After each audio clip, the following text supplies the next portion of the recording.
Alhamdulillah kembali di Kalam Hati. Insya Allah sampai ke hati. Kita masih berada di Masjid Al-Mujahidin Pamulang, Tangerang Selatan. Tadi ada sebuah pertanyaan yang disampaikan untuk Ustadz Syahdan. Pertanyaannya adalah apakah Isra Mi'raj itu bertepatan dengan 27 Rajab? Dan apakah hadis-hadis yang berkaitan dengan keistimewaan beribadah pada waktu itu? Silahkan Ustadz Syahdan. Ulama pakar sejarah nomor 1 Syekh Sofiur Rahman Al-Mubarakfuri dalam kitabnya Ar-Rahiqul Makhtum. Beliau mengatakan walam yasbut ta'yinu syahrin wala lailatin lihudusil Isra wal Mi'raj.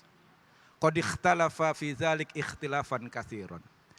Artinya tidak ada pendapat yang kuat ya yang menjelaskan kapan bulan, tanggal, malam persisnya terjadinya peristiwa Isra Mi'raj. Ini terjadi perbedaan yang sangat banyak. Hanya saja memang ijma'ul ummah, konsesi ya masyarakat secara umum yang tradisinya yang sudah berlaku terjadi pada tanggal 27 Rajab. Tapi yang perlu kita tekankan adalah tanggal itu nggak penting.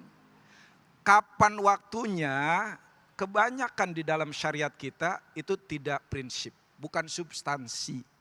Ya, tapi yang penting adalah kita kadang repot dengan apa yang bersifat bukan substansi sih.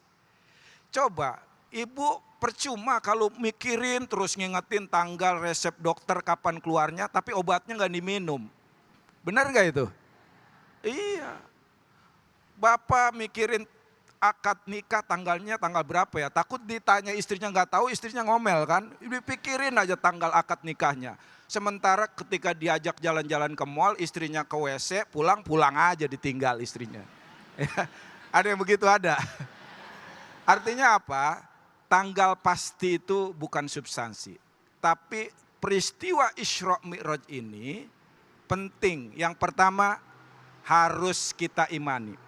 Ya, kita harus beriman bahwa semua ulama sepakat bahwa Isra Mi'raj benar-benar terjadi dan nyata pada Rasulullah. Itu yang perlu diimani. Sebagaimana sahabat Abu Bakar ketika beliau Rasulullah menceritakan kepada penduduk Mekah, semua nyinyir, semua modenya error semuanya. Tapi sahabat Abu Bakar apa beliau katakan? Ya, apa saja yang datang dari Muhammad siang ataupun malam, bahkan yang lebih besar dari itu, aku beriman dan membenarkannya. Wallahu a'lam bishawab. Masya Allah, terima kasih Ustadz. Jadi substansinya yang penting ya Ustadz ya.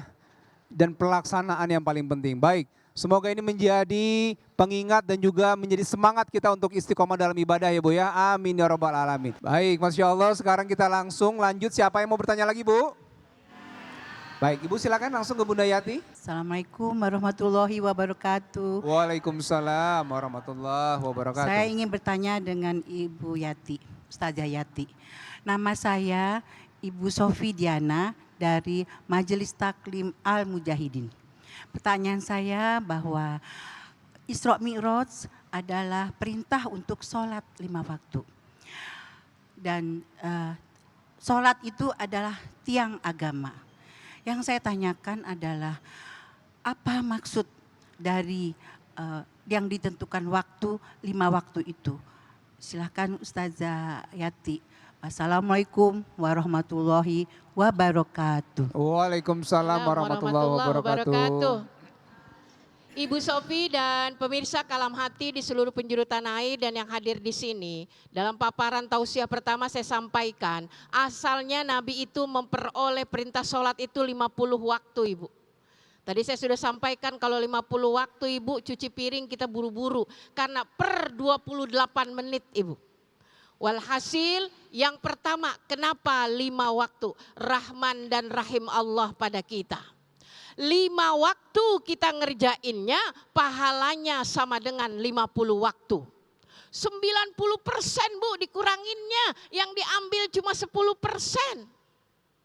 Kenapa diambil 5? Yang kedua, disesuaikan dengan step by step langkah kehidupan kita. Subuh matahari terbit adalah cerminan kesejukan dan kedamaian memulai langkah kehidupan. Siapa saja yang memulai langkahnya dengan sholat subuh mengingat Allah, Allah iringi setiap ikhtiarnya dengan segala kebaikan.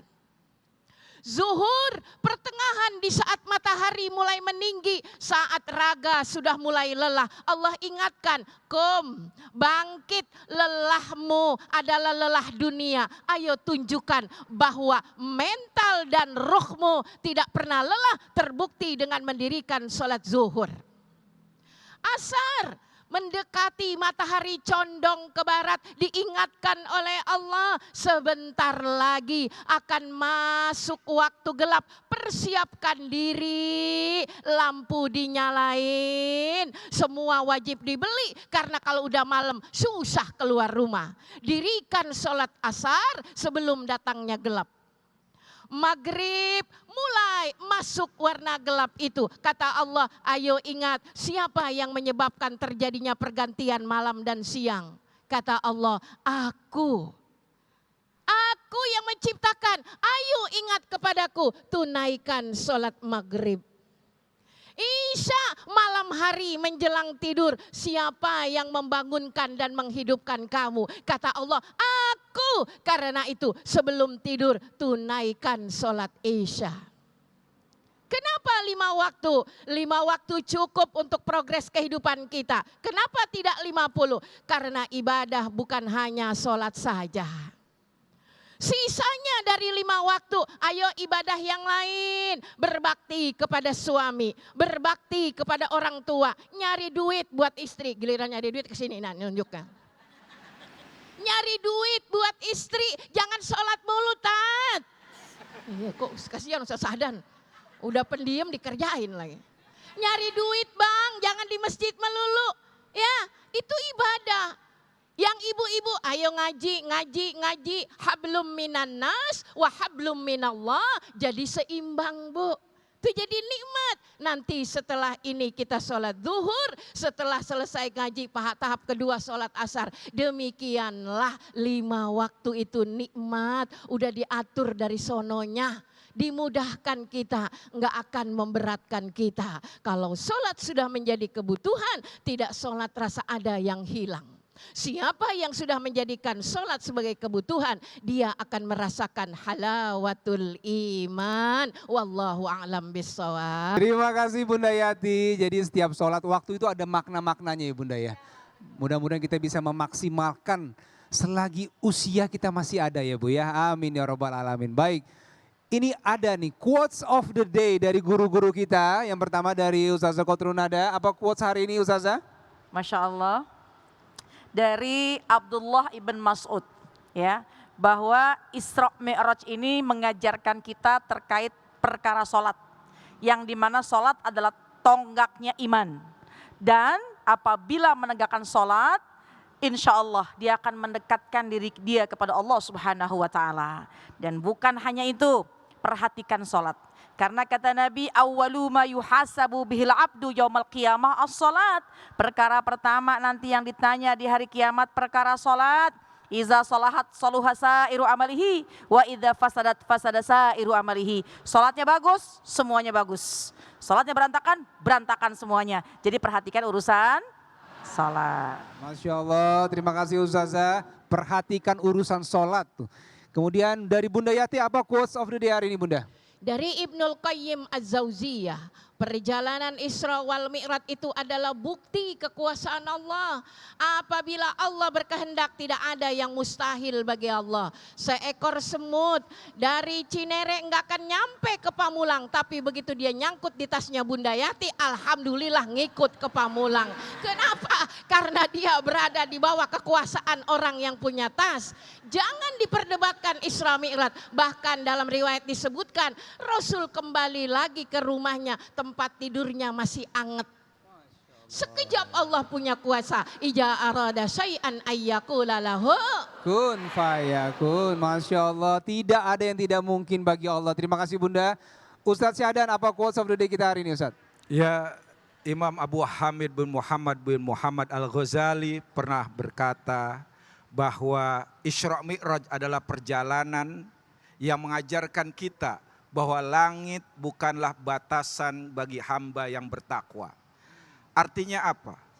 Seberat apapun ujian kita, jangan putus asa. Karena makin berat ujian kita, makin cinta tandanya Allah kepada kita. Bukankah langit, bukankah layang-layang bisa terbang tinggi karena ditiup angin yang kencang? Bukankah yang namanya air terjun menjadi indah lahir dari jurang yang dalam, yang terjal? Dan bukankah semakin pekatnya malam, semakin tanda, semakin dekatnya terbitnya fajar? Artinya apa?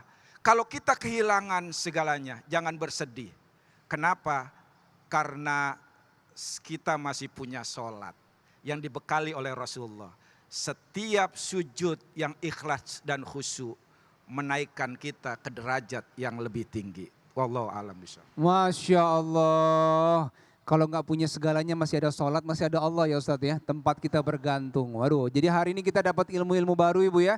Makna Isra dan Mi'raj ya. Mudah-mudahan lebih menguatkan keimanan kita, terutama semangat untuk beribadah dan sholat 5 waktu. Terima kasih buat guru-guru kita, buat Ustazah Nada, terima kasih banyak. Sama-sama Kak Dude. Bunda Yati, terima kasih Bunda. Balik kasih. Ustadz Syadan, terima kasih Sama-sama. banyak. Dan ini ada sebuah kabar gembira buat teman hati semua. Kalam Hati Cari Hafiz. Nah ini buat anak-anak atau adik-adik kita ya. Usianya, syaratnya adalah usianya 6-12 tahun. Hafal 3 juz ya, juz 30, 29 dan 28. Berdomisili di Jabodetabek. Kemudian tidak pernah atau belum pernah menjuarai juara 1, 2 atau 3 di lomba serupa di TV yang lain. Jadi silakan daftarkan anak-anak kita. Langsung saja lihat di Instagram, bio Instagramnya @dikalamhati atau bisa cek postingan terakhir di Instagram @dikalamhati. Dan juga buat yang masjidnya ingin dikunjungi oleh tim Kalam Hati, silakan langsung saja DM atau juga komen di Instagramnya @dikalamhati. Dan jangan lupa subscribe dan follow Instagram serta YouTube channelnya @dikalamhati. Ibu-ibu terima kasih banyak, terima kasih juga buat masjid ini, semoga ini menjadi keberkahan buat semuanya. Sampai ketemu di episode selanjutnya, tetap di Kalam Hati, insya Allah sampai ke hati. Wassalamualaikum warahmatullahi wabarakatuh.